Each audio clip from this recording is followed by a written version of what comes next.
In the vast banana forest, where sunlight slipped through layers of leaves and birds called to one another all day long, lived a small monkey named Good Monkey. In that world, bananas weren't just food, they were the measure of power, opportunity, and respect. The more bananas a monkey owned, the louder their voice became, the higher their status rose, and the more other monkeys bowed in awe.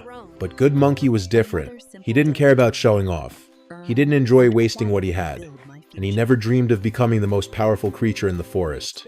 All he wanted was a quiet, steady life, one that didn't force him to chase meaningless noise. Every morning, Good Monkey left his nest before the sun fully rose. He worked hard, trading his labor for small bundles of bananas, while other monkeys strutted around with shiny fur, wearing golden banana rings and laughing as they spent everything they earned in a single day. Good Monkey quietly saved every leaf he could. Eventually, he gathered 10,000 leaves and deposited them into the banana bank, a place that offered a 10% yearly return. When the others mocked him for living too simply, Good Monkey just smiled. He believed in time and in the quiet strength of compounding. A full year drifted by, calm and quiet, like a slow stream running through the deep forest. For most monkeys, it was nothing more than another cycle of earning bananas and spending bananas, nothing worth remembering. But for Good Monkey, every passing day was another small step in the long journey of patience. He lived simply. He ate just enough. He didn't chase trends, and he didn't try to impress anyone. He liked sitting under the trees, listening to the rustling leaves, letting time move gently around him like a soft breeze. Then came the day marking exactly 1 year. The banana bank sent a message. Good Monkey's original 10,000 leaves had grown into 11,000. It wasn't a dramatic number, not something that would stir excitement or shock the wasteful monkeys who lived loudly every day. So they laughed. They said an extra 1,000 leaves meant nothing. They joked that at this pace, Good Monkey would grow old long before he ever became wealthy. But Good Monkey didn't answer them. He understood something they didn't, that 1,000 leaves today was the very first brick of a much larger home. He knew great things always begin with very small steps, and only those who stay patient long enough ever get to see the final reward. By the second year, something interesting, almost invisible, began to happen. The banana bank no longer paid interest on the original 10,000 leaves. Instead, it calculated interest on all 11,000 leaves that Good Monkey had after the first year. So instead of receiving 1,000 leaves like before, he earned 1,100. The amount was still small, still ignored by most, still far from anything that could stir excitement in the monkey forest. But that was the moment when compound interest quietly woke up. Bit by bit, it gathered the power of time, and slowly turned into something much bigger. Good Monkey stayed the same. He ate just enough. He worked hard. He saved consistently. Meanwhile, the flashy monkeys grew more and more confused. By the 10th year, the banana bank announced that Good Monkey's leaves had grown to 26,000, more than double what he started with. Whispering spread across the forest. Some monkeys were suspicious, some were jealous, and some simply stared, shocked that Good Monkey seemed to grow wealthy by doing nothing. But Good Monkey knew exactly why. Compound interest wasn't magic. It was the quiet reward given only to those who know how to wait. 20 years had passed since Good Monkey first deposited his leaves into the banana bank. The number in his account looked completely different now. 67,000 leaves. No longer just a few thousand.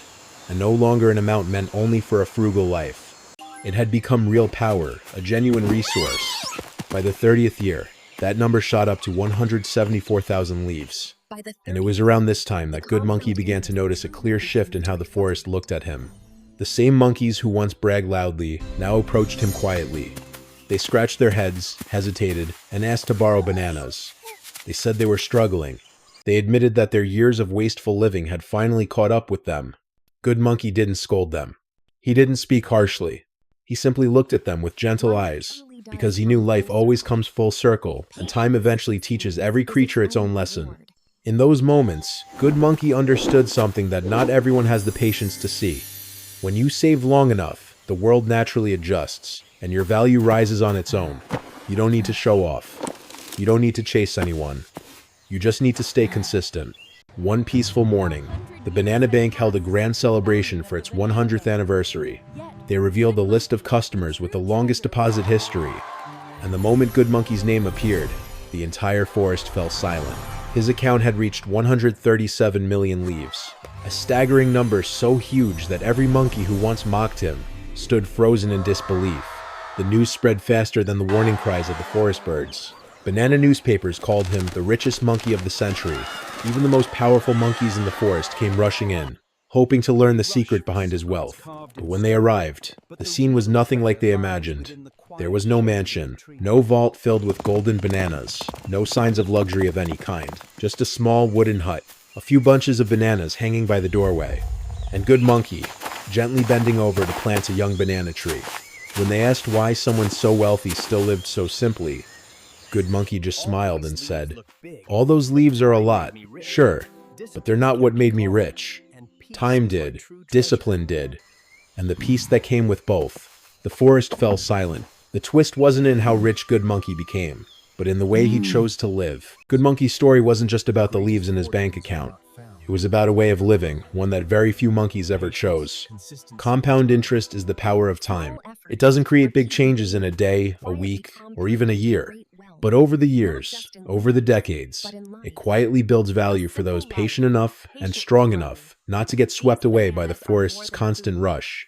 In this world, bananas symbolize power and opportunity. And when Good Monkey eventually had more bananas than anyone else, he didn't use them to dominate or to brag. He used them to live freely, to live without depending on anyone, and to have the right to choose what was right. Because of the leaves he had saved, Good Monkey wasn't tempted by pointless thrills, nor did he have to bow to any powerful monkey. His real wealth wasn't in the numbers. It was in his ability to live life on his own terms. And that was the greatest lesson of all. Compound interest can make you money, but discipline, simplicity, and knowing when enough is enough, those are what create a peaceful, sustainable life. At the end of his journey, Good Monkey wasn't just the richest monkey in the forest. He was the freest one.